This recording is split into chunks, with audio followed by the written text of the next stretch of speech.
This episode of Troxel is supported by Avail. Avail helps AECO firms better manage, organize, and navigate information faster. Visit getavail.com today.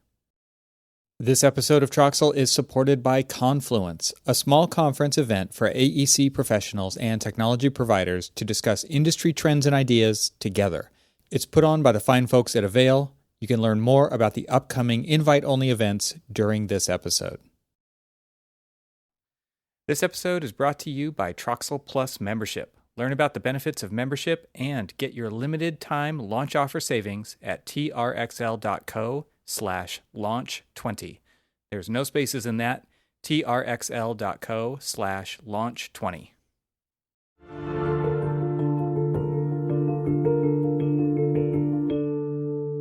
Welcome to the Troxel Podcast. I'm Evan Troxel. A little bit of housekeeping before we get into this episode. I'll be attending a couple of upcoming AEC conferences in the next few months of 2023. Confluence in October, which you'll hear a message about during this episode, and Autodesk University in November. If you're going to either of them, send me a message on LinkedIn, email, or social media. And if we're not already connected, you can find links to those in the show notes of this and every episode on my website at trxl.co. All right, in this episode, I welcome Maria Yablonina. Maria is an artist, researcher, and designer with a strong interest in robotics and digital fabrication techniques, and she is currently focusing on exploring potential fabrication techniques enabled through introduction of architectural-specific robotic tools for construction and fabrication. Her work includes the development of hardware and software tools, as well as complementing material systems. She is currently an assistant professor at the Daniels Faculty of Architecture, Landscape, and Design at the University of Toronto, which is also referred to as U of T Daniels. In this episode, we talk more about robotics, specifically her work developing tools and machines to aid in construction projects, where she emphasizes the importance of both considering practical applications and involving workers in the development process. Maria also highlights the need for interdisciplinary collaboration and the importance of empathy and literacy in navigating these different fields. This was a great conversation, so without further ado, I bring you Maria Yablonina.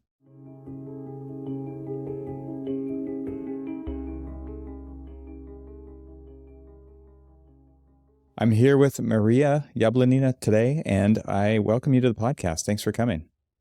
Thank you so much for having me. It's a pleasure to be here. Maria, tell us about your trajectory, how you've gotten to where you've gotten, and why this work is important to you. Very good question.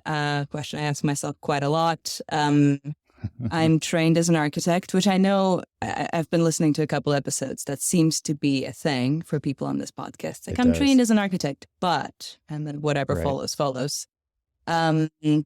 I got my undergrad degree in architecture back in Moscow, which is where I'm from. And then I moved to Germany for my master's studies, where I was really fortunate to study in Stuttgart at the Institute for Computational Design, now named Institute for Computational Design and Construction, with Professor Achim Menges, where I sort of I joined because I was interested in computational tools, and I was sort of dabbling in my own time with coding, kind of learning processing and thinking about how that impacts design processes. But then I landed in Stuttgart and fell absolutely in love with robots, both as these really compelling creatures that are, quite versatile and can do a lot of things, but also I fell in love with kind of a flavor of practice where I got to make my own mechanisms and my own programs.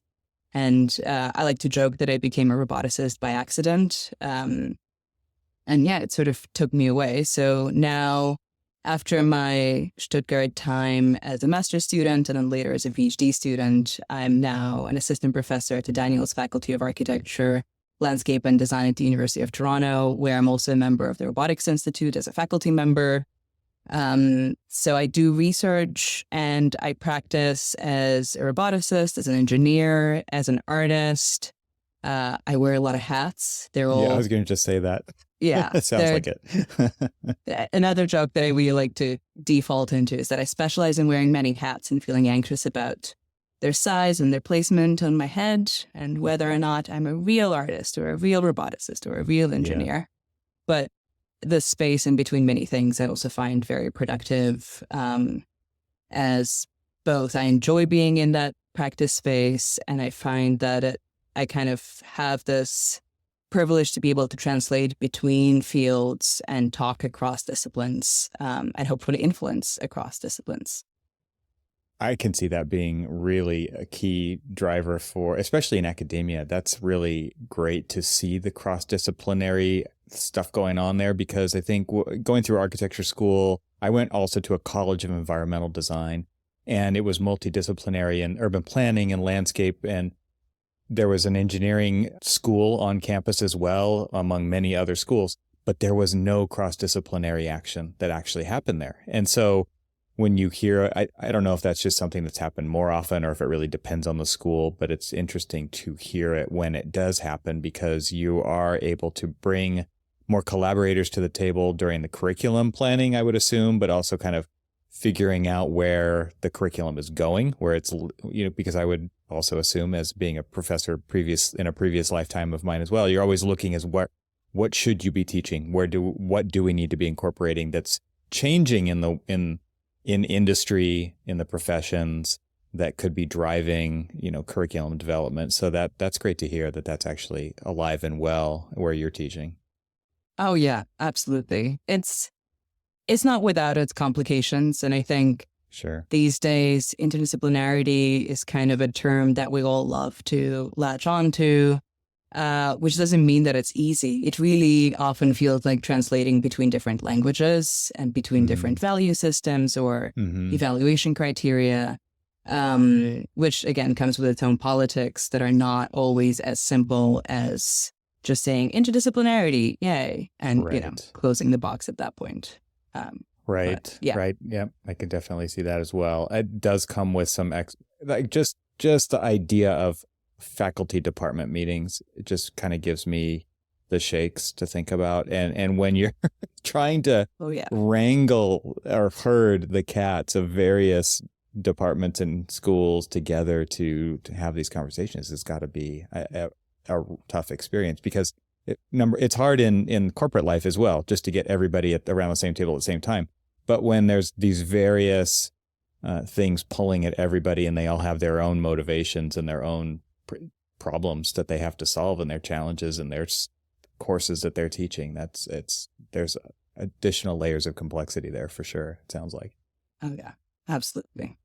Yeah. So one of the things that you said is that you act as an engineer, and you said you like to build robots, and you like to build these mechanisms. And I think that sets you apart differently in my mind from some previous guests, in that a lot of times roboticists, especially in AEC, are getting tools and machinery that are developed by, a company that specializes in that.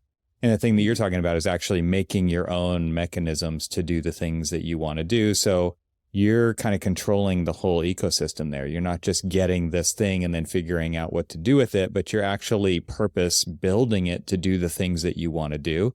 I would love to hear all about that, because that to me, as somebody who likes to tinker and take things apart and build things and make things and remodel spaces or design architecture or work on automobiles or whatever it is, I love that too. And so I'm really interested to hear kind of that part of your story and where that comes from. Maybe let's go back. Like, where do you get that from?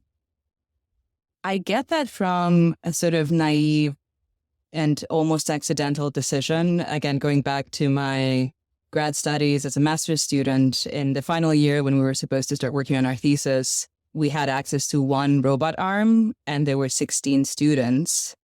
And despite the fact that I was really interested in working with robot arms, I was like, this feels like a very kind of limited resource. Sure. So I'm going to be very strategic, which again, in retrospect, is pretty silly. It's like, I'm going to be very strategic and kind of create my own tools to work with so that they can be mine and mine alone. which was pretty naive and a little bit dangerous. But that got me into this practice where, and by that time I was already designing some end effectors. Like I had a little bit of experience with things like Arduino and a little bit of mechanical design, but I was really coming into it from a completely self-taught, here's a project, these things need to be done, I guess I'm just going to figure it out. So with that very little experience, I kind of just dove in and started putting things together. For the longest time, they did not come together the way I anticipated. They were very actively falling apart over and over again. But then through that process, I feel like I got to a place where my whole understanding of what robots and machines and architecture can be, because there's so much. If we look at the narrative around digital fabrication and computational design that's been developing and existing in the past almost 20 years, so much of it has been around designing and fabricating these beautiful geometries or using materials that we've never been able to use. But it all kind of ends up being very shiny, like in this beautiful lab that is spotless and fully controlled environment, of course, making these beautiful objects that are complex and kind of unfathomable to a human designer in the before times. But there's something about that for me, in terms of narrative, doesn't quite integrate into the reality of how we occupy architectural spaces and how we occupy buildings. It's rarely really building beautiful things from scratch. A lot of the time it's you show up in a space or you show up in a building that is already in place and figure out how to either add to it or demolish or reconstruct.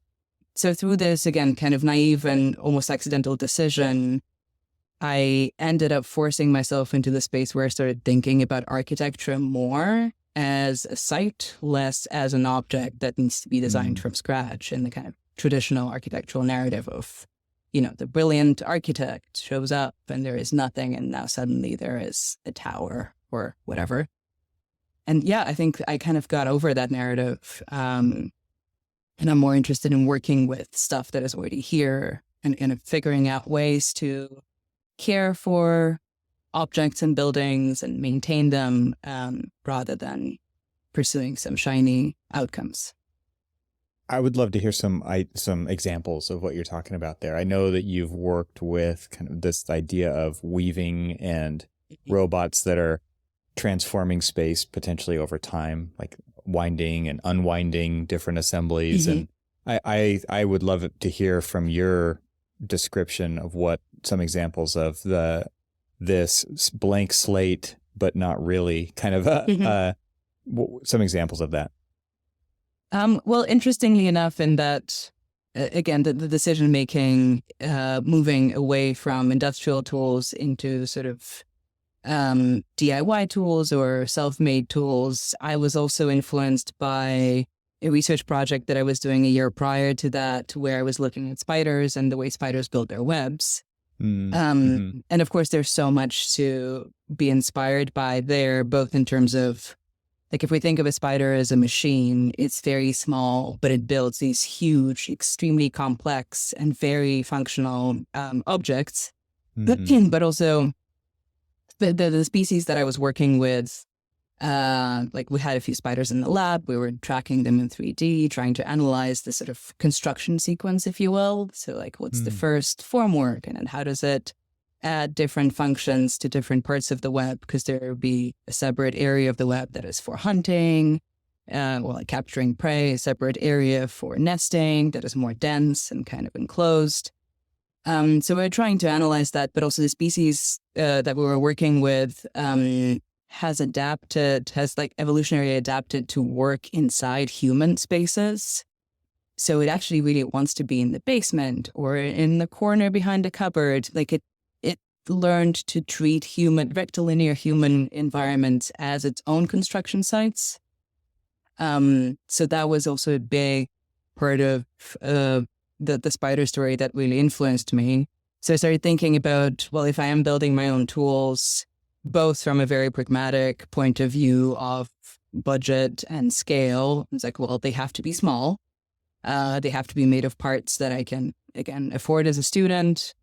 But I was really interested in exploring mobility as in opposition to the robot arm that always has a very limited reach. Right.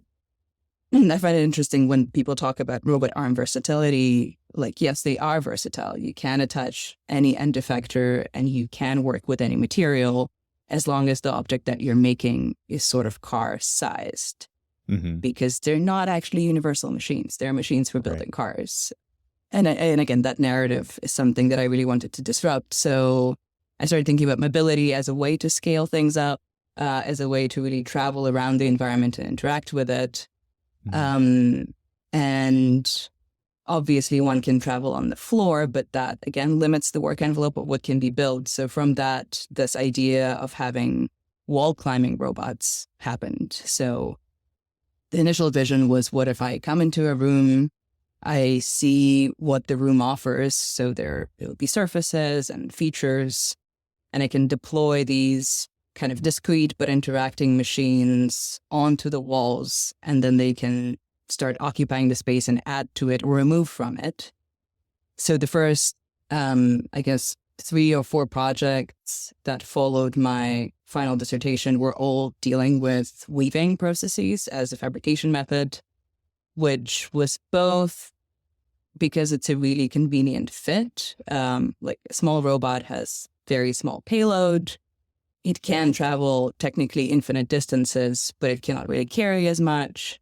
And filament material like string or rope or fiber really matches that. It's infinitely long or infinitely short, so it scales in both directions, and still quite lightweight compared to the space that it can, the volume that it can occupy and the volume that it can create. So at that point, I guess the choice of material became strategic and pragmatic. But then later on, as I started further developing this practice, I again start noticing all of these layers of metaphor around softness. Like the objects that I create are always temporary, they're always removable, and sort of you can weave and unweave and then reweave and continuously reconfigure what the object is or what the space looks like.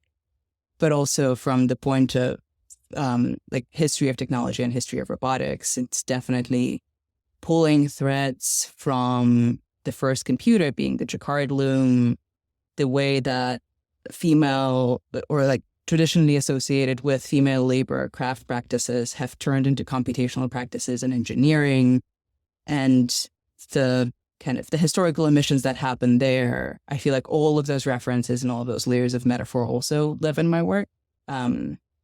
So yeah, and then it turned into this practice of showing up in a space and figuring out what robot works in said space and figuring out how to occupy it.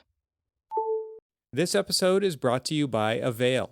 Avail is the content management system you deserve. With its beautifully simple interface, Avail makes it easy to manage, organize, find, and use your information. Designed by designers for designers and engineers, the Avail platform takes advantage of visual acuity, allowing for a visual audience to identify what they need in a couple of clicks. Avail is designed to serve any content type from any file location and allow for simple, fast deployment of your content. Plus, thanks to powerful integrations with Revit and other applications, you can seamlessly incorporate Avail into all your workflows. Say goodbye to the headache of locating and managing content and say hello to efficiency. To learn more, visit getavail.com. Avail, the information you need faster. Today's the first day that I learned that spiderwebs have a program. And it's kind of obvious when you look at it now. It's like, well, yeah, there's like the place where they go into kind of sleep, or like the protected zone, and then there's these other zones, but never literally thought about it like that before. I think that's really interesting. And thinking about a space potentially having its own program as well. Like obviously buildings have program, right? There's all these different types of spaces for different functions in buildings, but then each building with this layer that you're talking about kind of adding or incorporating into, having the ability to then kind of design and deploy a system for creating subsets of differentiation within a space that could be temporary. Maybe it is, maybe it isn't. But I think that's a really interesting way to kind of approach architecture. Can you explain for the audience and for me, like what is the purpose of doing this in space? Like what are the goals or different kinds of goals that you're looking for achieving in these spaces with these kind of woven assemblies of the material that you're using and using robots to do it? Well, with a series of projects that I'm referring to that were mostly done during my PhD time, so the series of these kind of woven or wound rope projects, they were all sort of research vehicles to understand, well, A, is it even possible to have these extremely task-specific machines that are designed for the space and for the material and for the fabrication process, create enough of a spatial influence to inform how people occupy the space, how people move through it.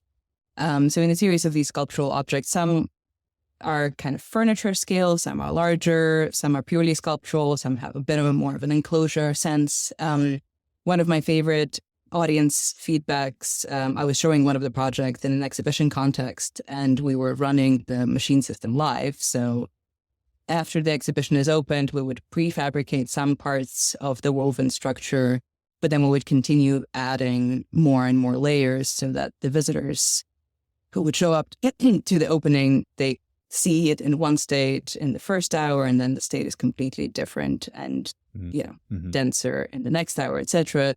And I sort of, as I was running things, I overheard just behind me 2 visitors whispering, "It's like inside being a huge jacquard loom." And I was so happy. I was like, I bet. Yes, that is exactly where I'm going for. Interesting. So yeah, it's both investigating what these systems can be in terms of hardware and software components such that they can functionally occupy a human environment. How do these systems coexist with humans, both in terms of safety and in terms of how people feel around them? Like some of my machines ended up being very, very loud because they have these vacuum motors. So it's not the most pleasant thing to kind of co-live with. But others are pretty quiet and very gentle, and they kind of remain at the periphery of the space. And then seeing how these objects, as they change throughout the quote unquote fabrication time or maybe performance time, how do they change the way people occupy that space next to this thing that is kind of continuously moving and evolving. So yeah, I was really interested in these thoughts of co-occupation instead of, again, the traditional architectural narrative where you build a thing and then people come in and live in the thing. It's more of a continuously evolving relationship between the space and the human.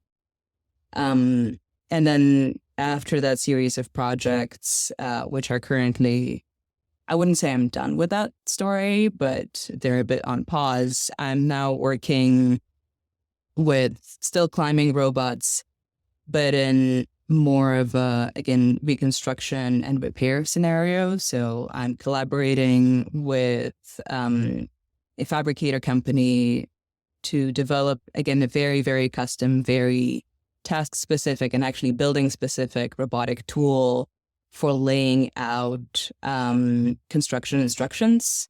So it's sort of like dusty robotics, but on a very complex truss system for a repair application where we're kind of, laying out points for facade panels to be attached to a 3-dimensional truss, which is very complex and hard to kind of even know where things are. Yeah, I can imagine.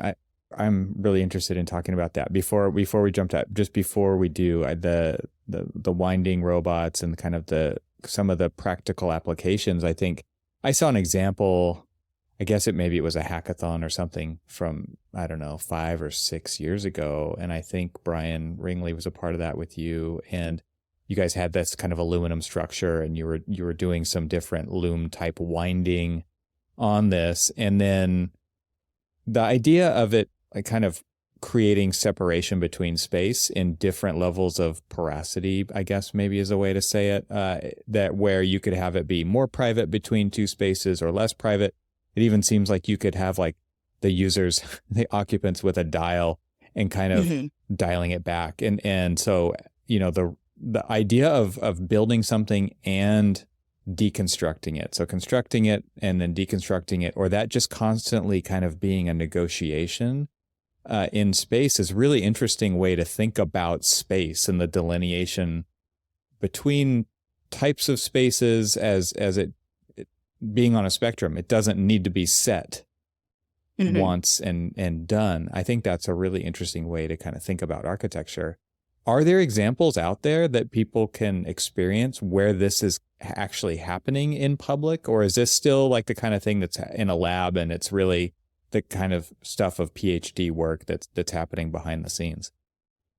I would say it's still very much lab adjacent. And again, in my work, I've always made sure every single system was built for an exhibition event.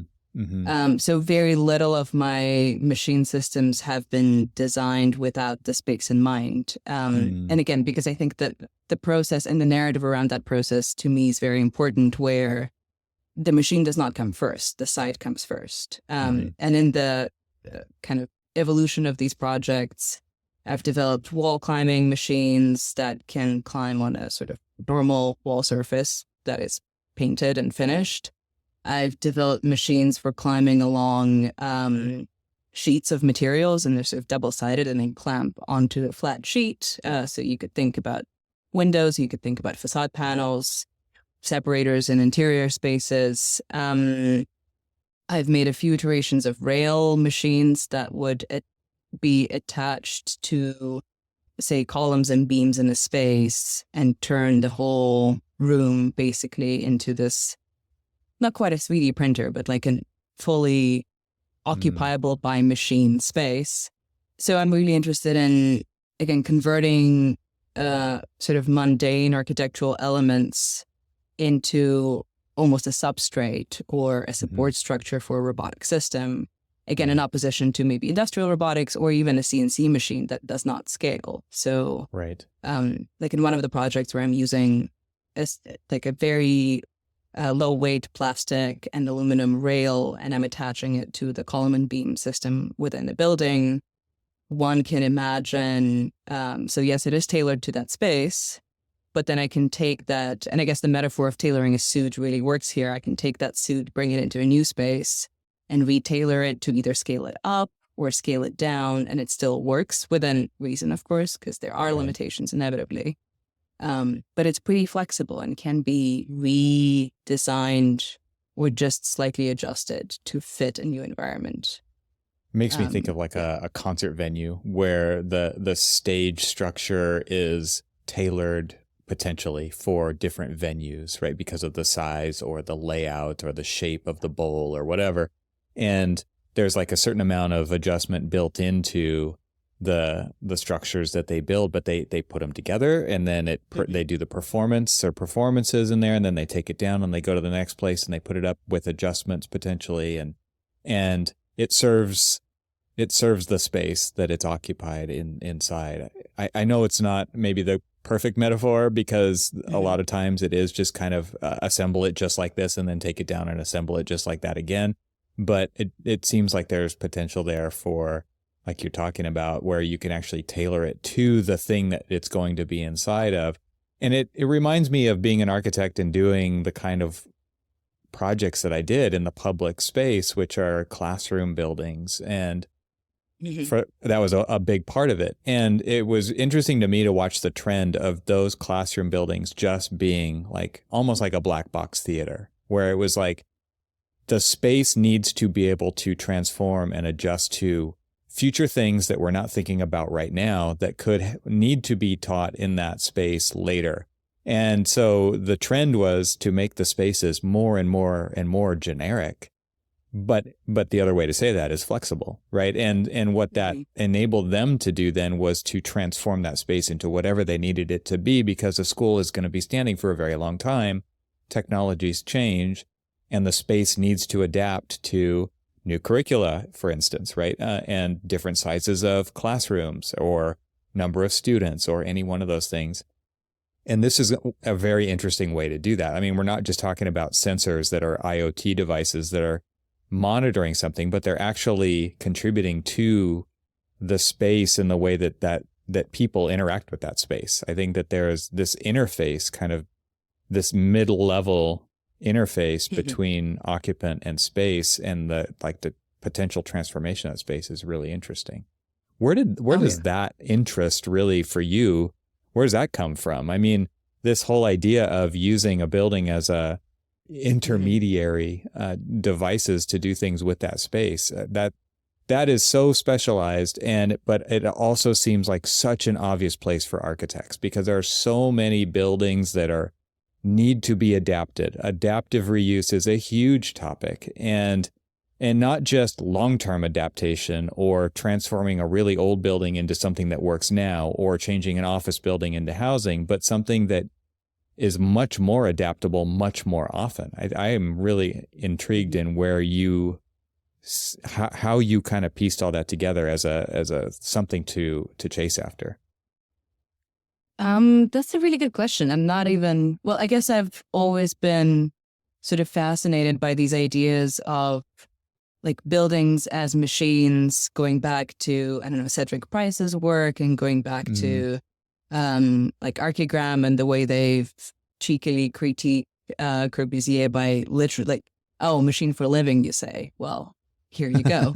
Right. Which I always really appreciated. But I guess, again, this layer of interface in between that is not quite a building, nor is it a furniture. It kind of, it sits in this blurry boundary. Right. And also in a way that it interacts, it kind of sits in a blurry boundary. In a way, it's in like the most practical way, it adapts for new programs. It sort of serves, if I could use that word, but in the same way, it is its own creature that has its own agenda. And sometimes it's like, you know what, I'm just going to weave this whole space shut and you figure out how to deal with it. Okay. And like thinking about these machine systems as really companions and co-occupants, I think is a really important and interesting way of rethinking our interaction with technology. Because, and I guess partially my interest in developing my own systems comes from some discomfort with the history of industrial automation. And I feel like every time I see a robot arm do something, and I work with robot arms a lot. Like, I'm not saying that I don't love them. I still do. I teach them a lot. Well, I teach with robot arms a lot. But every time I see them doing even the silliest thing, there's somewhere layers and layers and layers of metaphor. There's sort of a Fordist factory back in the beginning and in that history. And I'm not sure that I'm comfortable with the politics that brings in. And I feel like as architects, having adapted those technologies in a very kind of apolitical way, we're digging a hole for ourselves a little bit, again, where it's like, but why do we continue to make buildings that still have that energy of a car, both in terms of like it's a luxury item and it's really beautiful and it's made of new materials, whether in, again, my sort of accidental pursuit, what I ended up having to do is spend a lot of time in very close proximity to space, to actually not even just the space, but the surface, like the rough wall, the crooked relationship between like beams and columns and peeling paint. And it's all completely uncomputable. And the only way of dealing with it is then programming some flexibility back into the machine system, both in terms of hardware, being able to kind of adapt and be okay with bumps on the wall and be okay with things not aligning perfectly. And of course, software where it has to continuously correct its own actions depending on sensor input.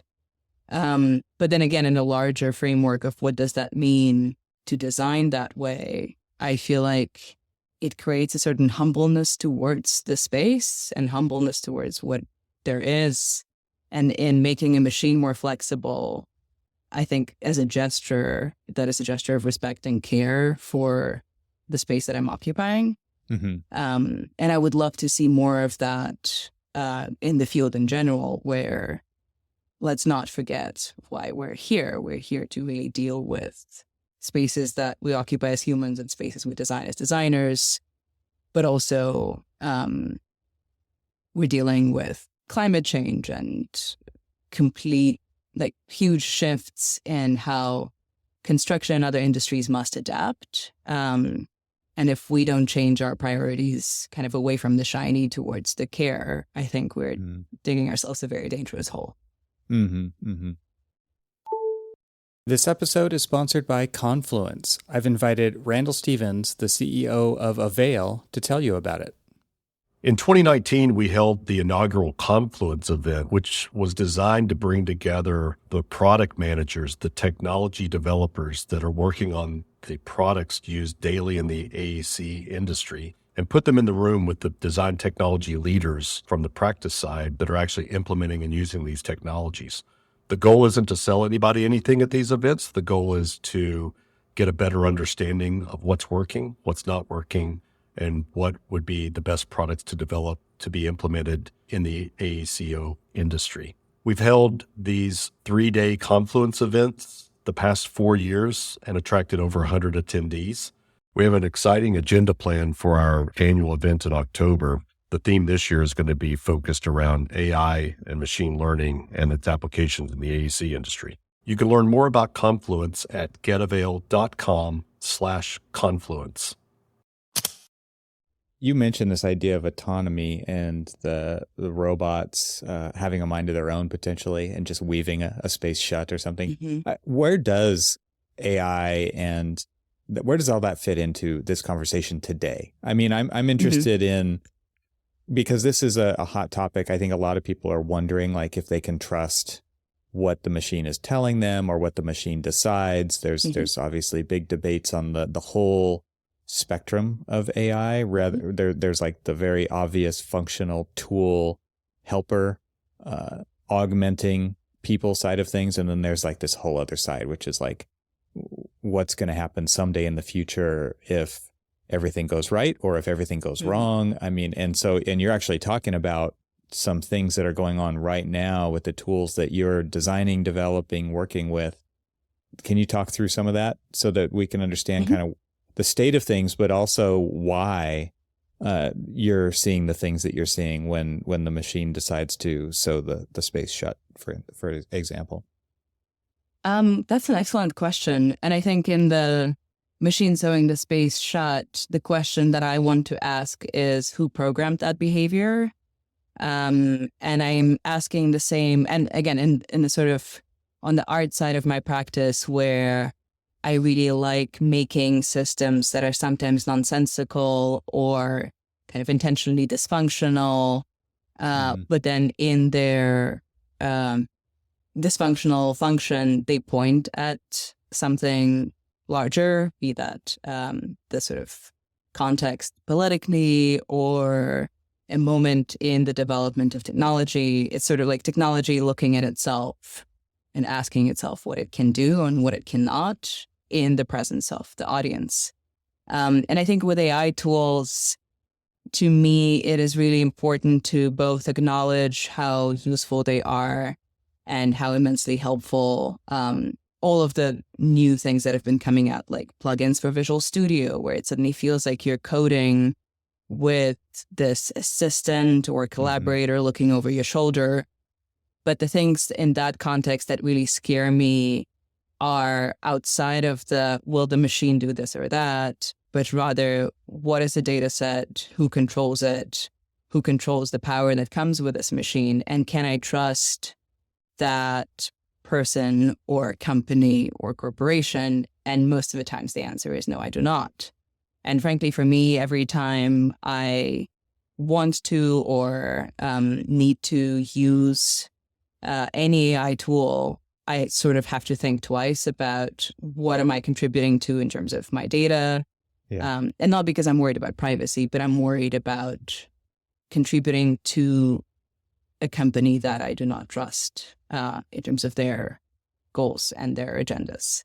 And I would love to see that be more of a conversation where in talking about machines, we sort of shift our focus away from, it's like the machine is not the issue. A robot is not going to take anybody's job. But a company making the robot, be that a digital robot, a physical robot, will, in fact, significantly impact the labor market. But looking at the machine body or the machine on the screen, I don't think is as productive as really thinking about larger infrastructural systems, like where does the server sit? What kind of data feeds it? What are the biases inside of the data set? And who benefits? That's, I think, a way more important question to ask than whether or not the machine will misbehave. I think what's interesting about this, though, is that because the machine is a physical object versus like a chat GPT, where you're just going through a terminal to access this LLM output, right?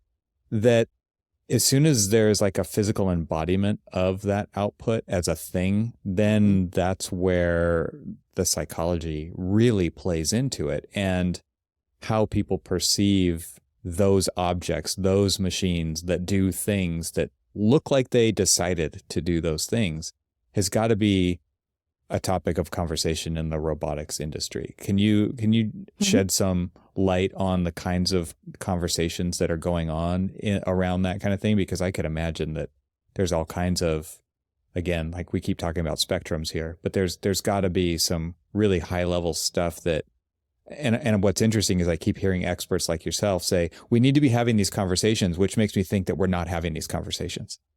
So, yeah, I mean, I don't think we're not having the conversations necessary, but going back to the question of interdisciplinarity, the conversations that I see in the art space or in the space of humanities and like research into systems and research into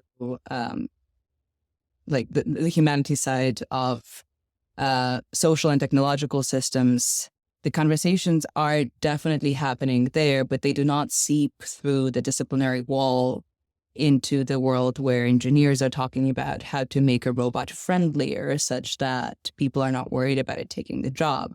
Because in robotics, both in academia and in the industry, that is almost its own profession at this point. Like, how do we make this embodied, intelligent device appear a certain way such that people trust, such that people, it's kind of both a design and an engineering question.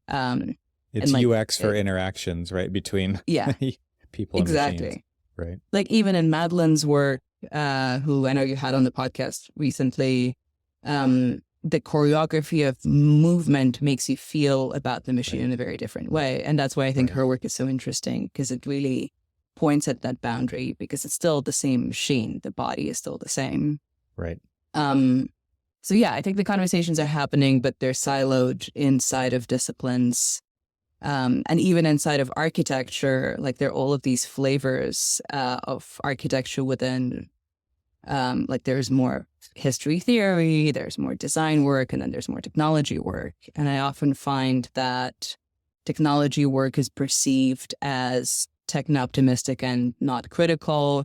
It is often perceived as sort of still carrying the Patrick Schumacher parametricism aesthetics, or even computational design equals parametricism. It equals particular type of aesthetic.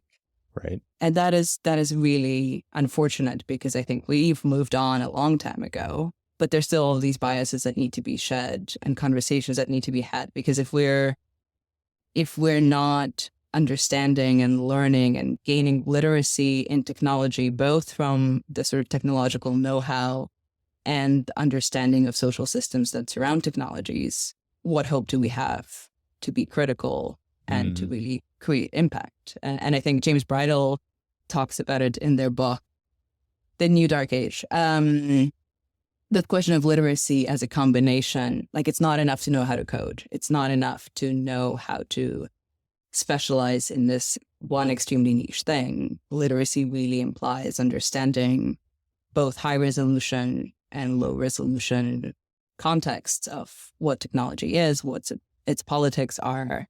Again, where's the server farm, and what kind of cable goes from my house and eventually ends up in the server farm, and what are the politics that surround it?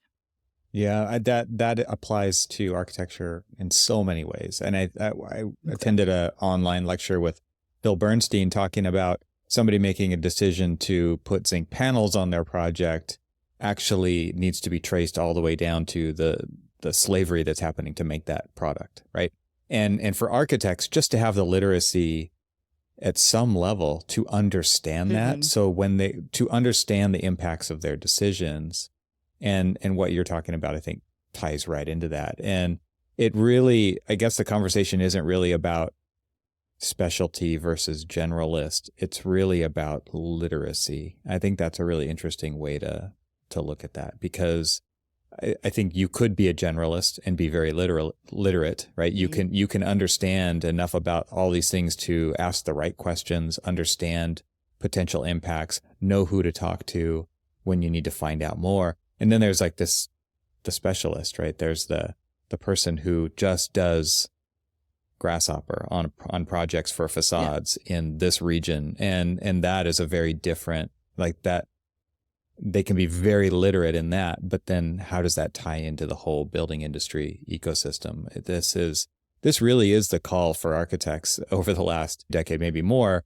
It's hard to say everybody just always needs to do more at the same time. Everybody's already drowning. And so how to deal with that, how to navigate that is a tough thing for sure.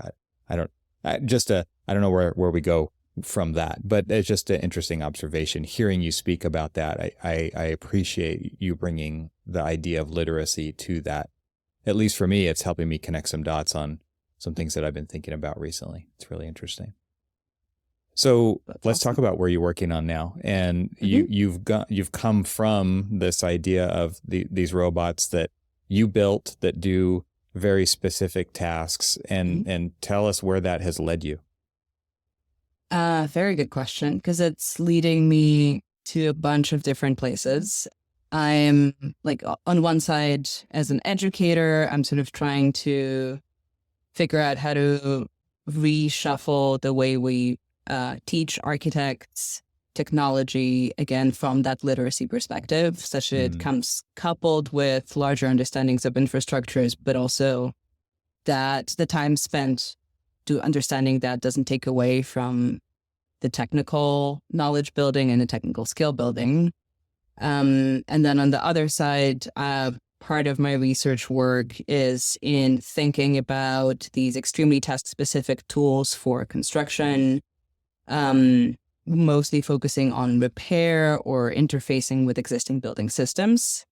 And then the third flavor or third side of my ongoing practice is on the art side.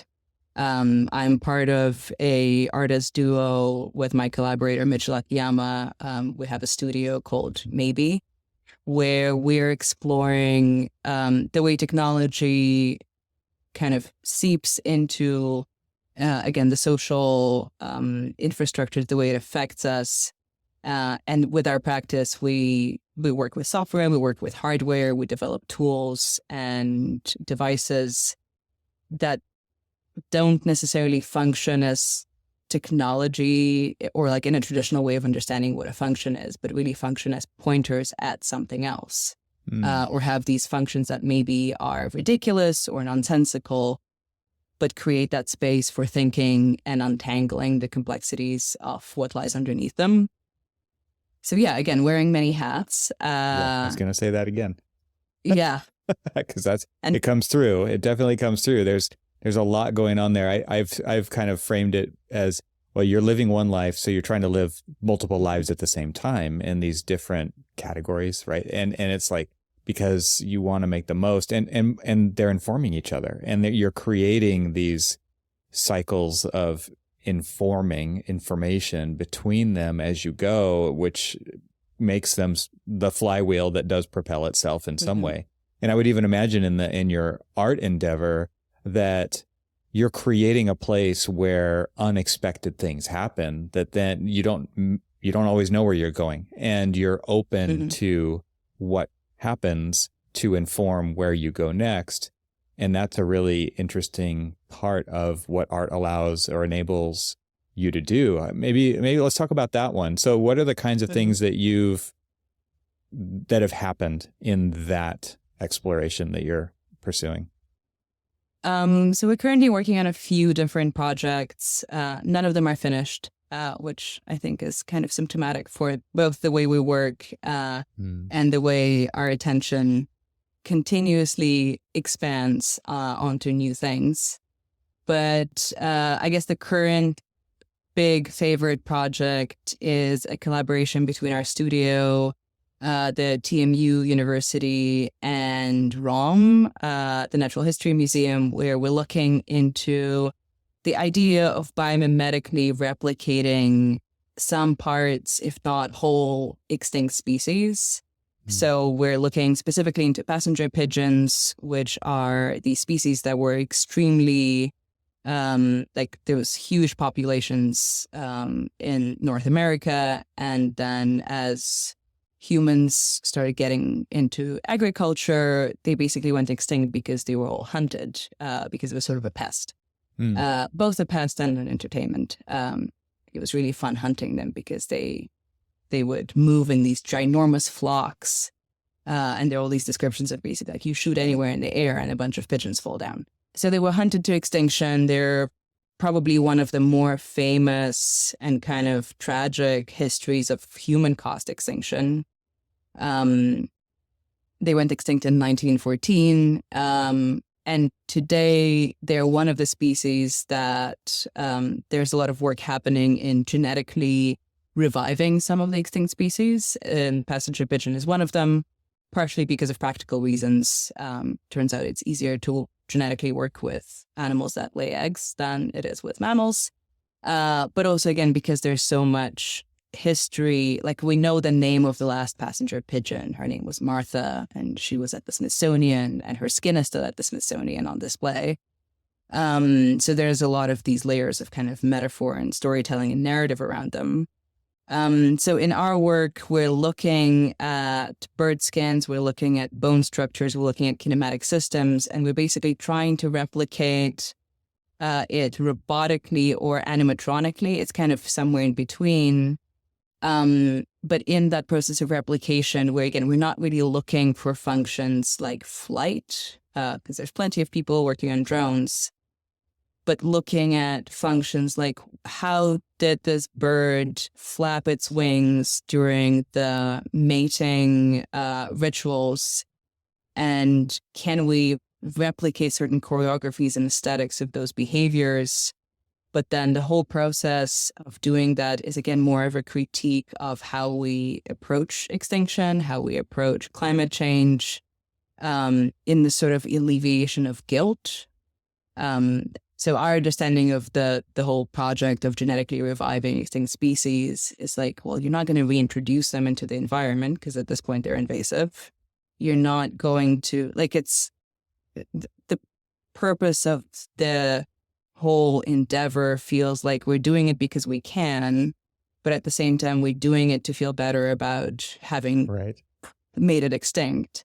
There's a bit of Jurassic Park going on here, doing it because you can, but not because we made the dinosaurs extinct, but different time frame. Yeah.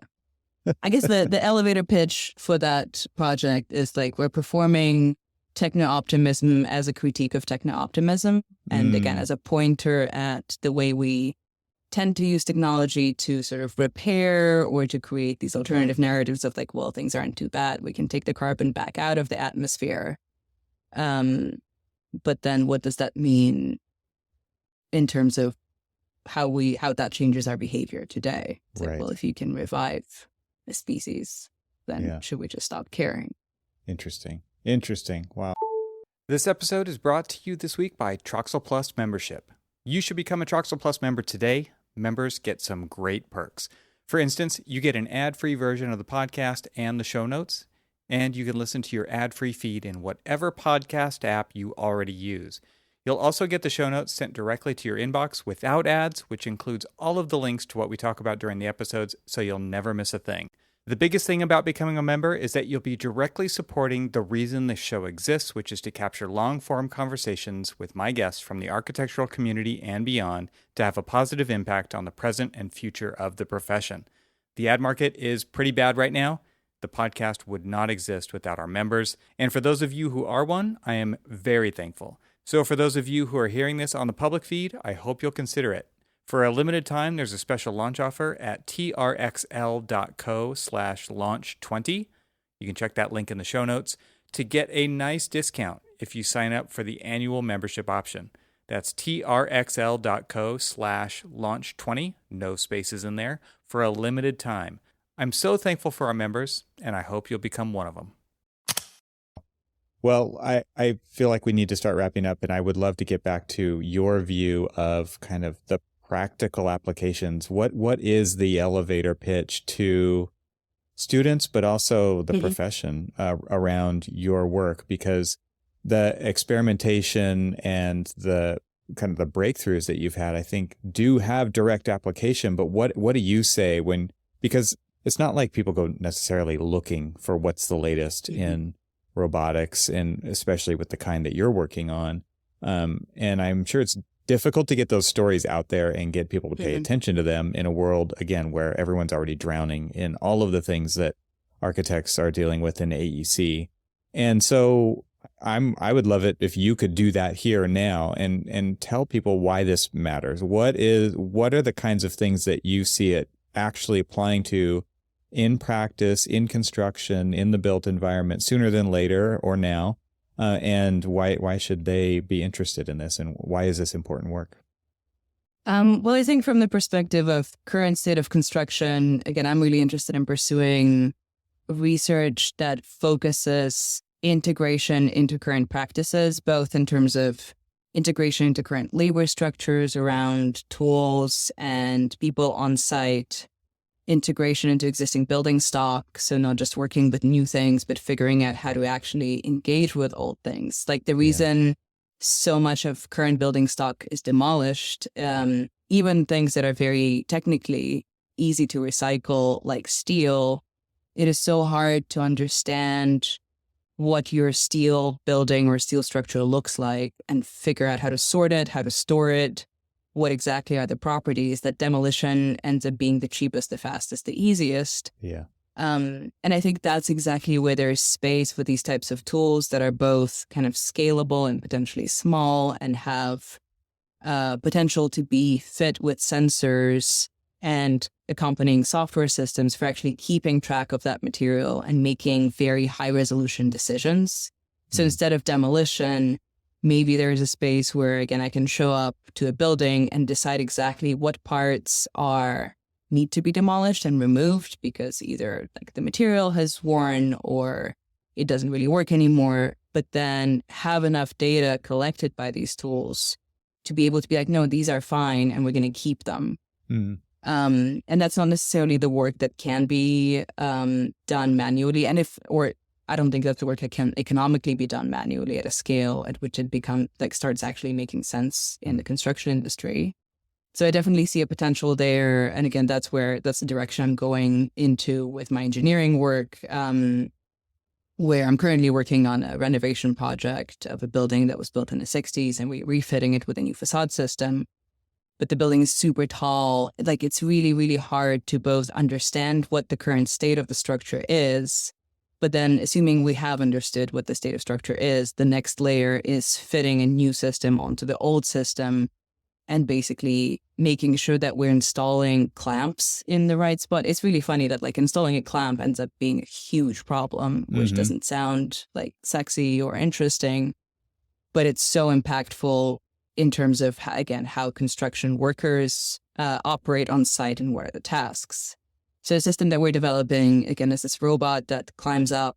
It knows where it is. It does some scanning, but also after the scanning is complete, it goes up and marks the point where the clamp needs to be installed, which means that the person who will eventually go up in a crane doesn't have to do complex measurement, which means like really difficult body movements because you sort of have to. I've lived that. Yeah. I literally yesterday over the long weekend, it's like I'm standing on the top of a ladder in a very precarious position, measuring, reaching, drilling. Exactly. And it's like one small miscalculation and people are getting injured, like among, equipment getting damaged. And in the industry that we work in, it is, I mean, there's there's a lot of regulation going on there. There's a lot of licenses on the line. There's a lot of insurance. There's a lot of OSHA. There's all these things, right? Mm-hmm. It's like, I can imagine the complexities that could potentially lead to solving for. I mean, there's a lot there.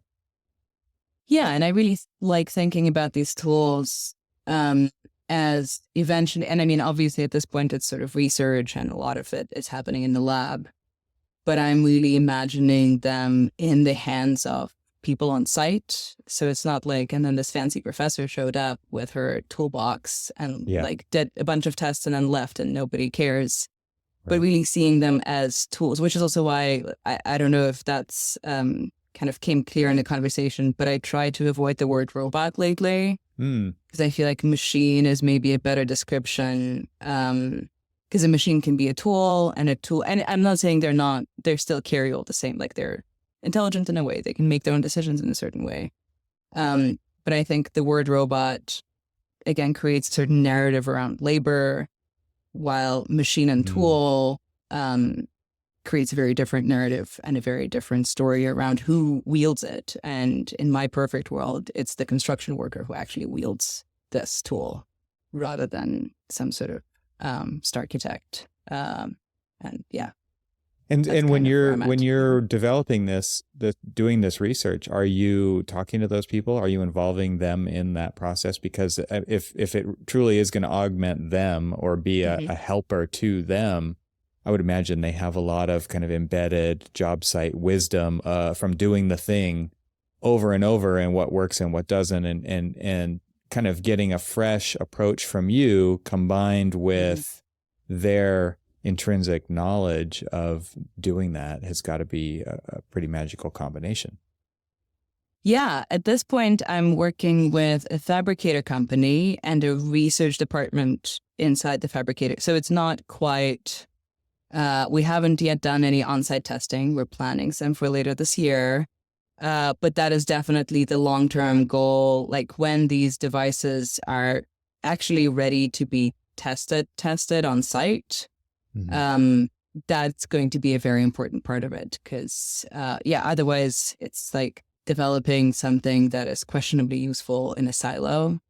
Right. So far the interaction with on-site personnel has been conversations. It's like, do you think this is a good idea? And they would give us some feedback.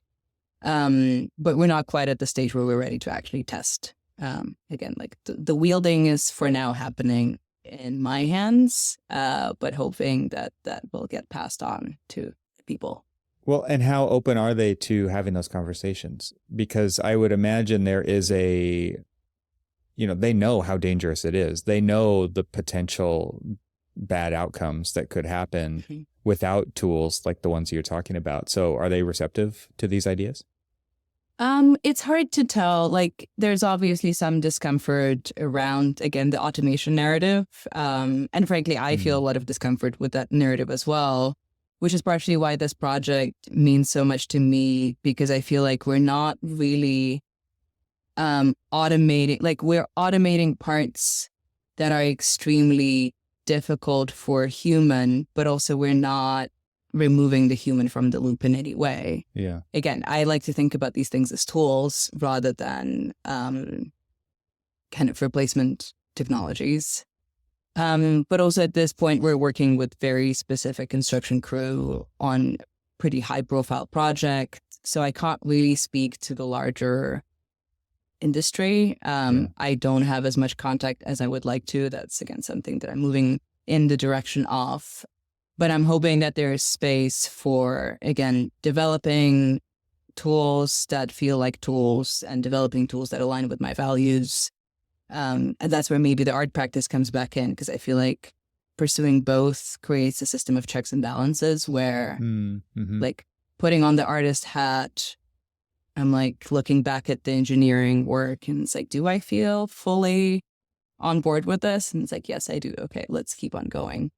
Because again, it's so easy to fall into the shiny sort of, well, isn't this beautiful? And everybody loves it. And it's, takes a lot of work. And I guess that brings me to the education part where that is the conversations that I like to have with my students as well. Understanding that so many of them will go into sort of the architecture workforce. So many of them will go into maybe research and technology or corporate technology. And as we're developing the knowledge and the know-how and the skills of how to wield technology in the design space, it is always with the underlayer of like, but what does it mean and who benefits? And can you imagine that the image of this technical proposal that you're painting, is that the only image that there can be? And what would be the sort of the flip narrative around that? Yeah.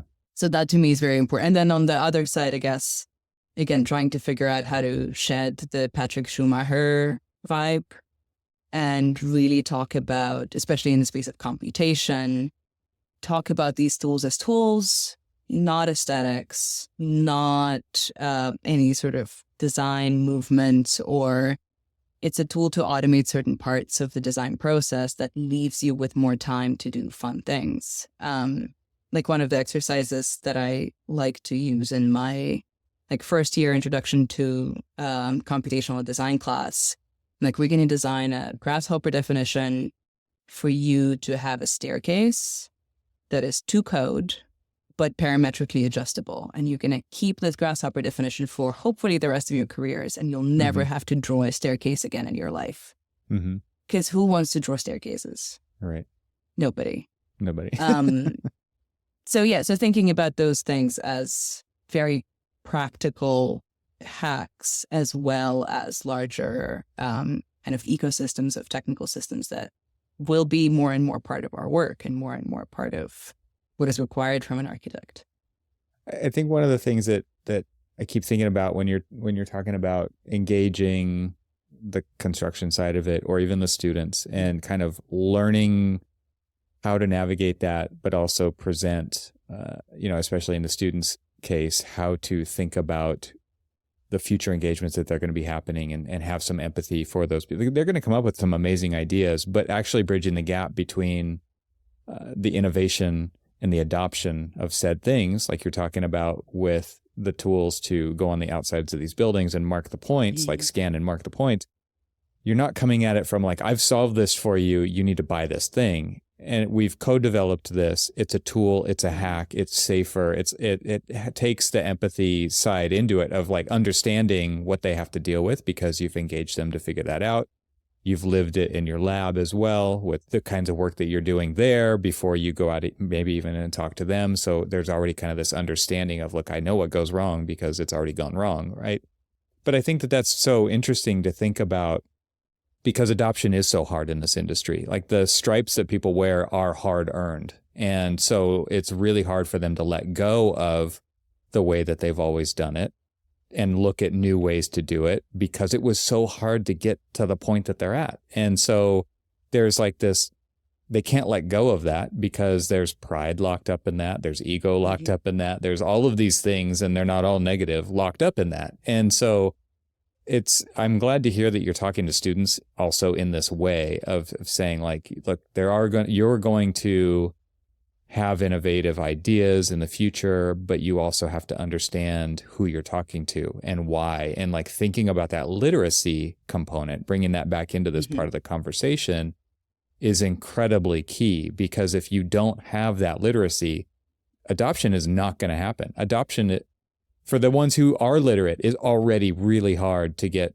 tools into the marketplace that literally can help save, like you said. Do you ever want to draw a staircase again? No. How many people actually have a staircase tool? Not very many. Like they will still choose to draw the staircase every time because it's like it's just part of who they are. And so I don't know. It's interesting to hear about the way that you're tying this back into the educational component, tying it into the research and the art component and the practical component. And it's great to hear kind of this, like you said, you're wearing many hats, you're living many lives at the same time. But I do think that is kind of, I don't know if it's fortunate or unfortunate. Like that's kind of just what you have to do, like to make progress in all of these things at the same time and advance down the field. I mean, because if you don't, and you were just in the silo and you just come to somebody with the prescribed solution, it's likely not going to get any traction at all.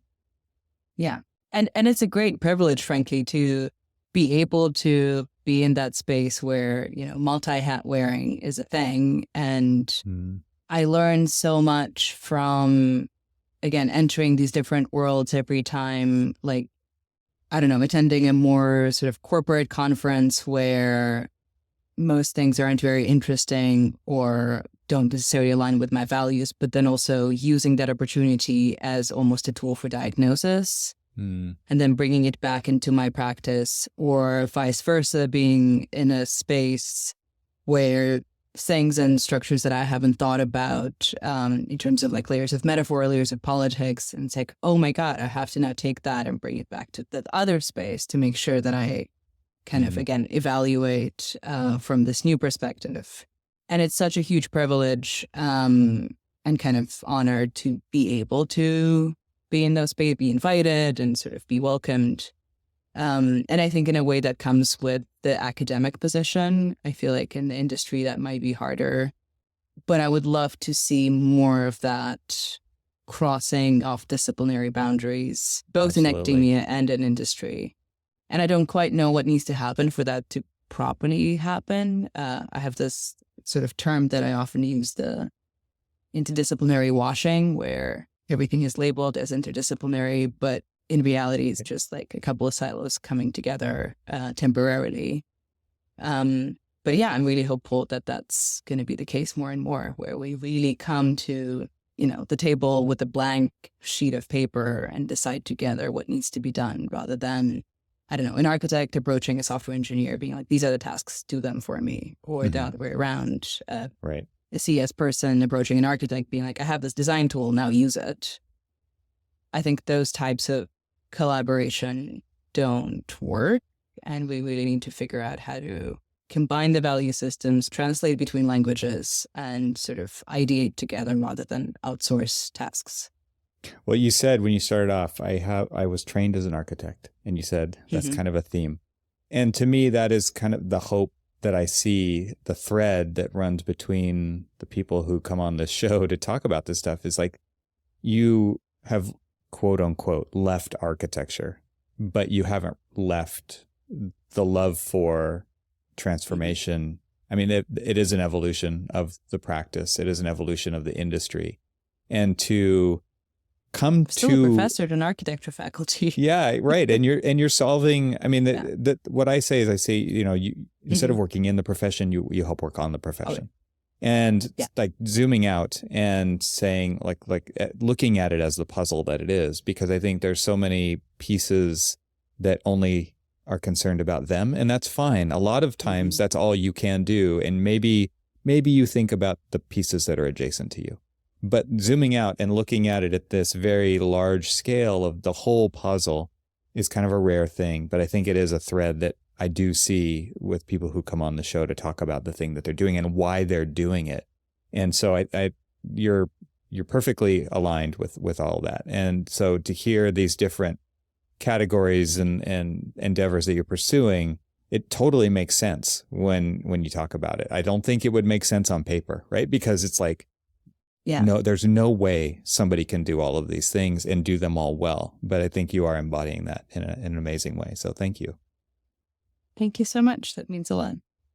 And thanks for coming on the show today. I'm going to have links to everything that you are doing in the show notes. And again, it was a pleasure to have this conversation. And I look forward to hopefully doing it again sometime. Thank you so much for having me. It was really nice to share all the hats and all of the anxieties that come with the hats. Really appreciate it.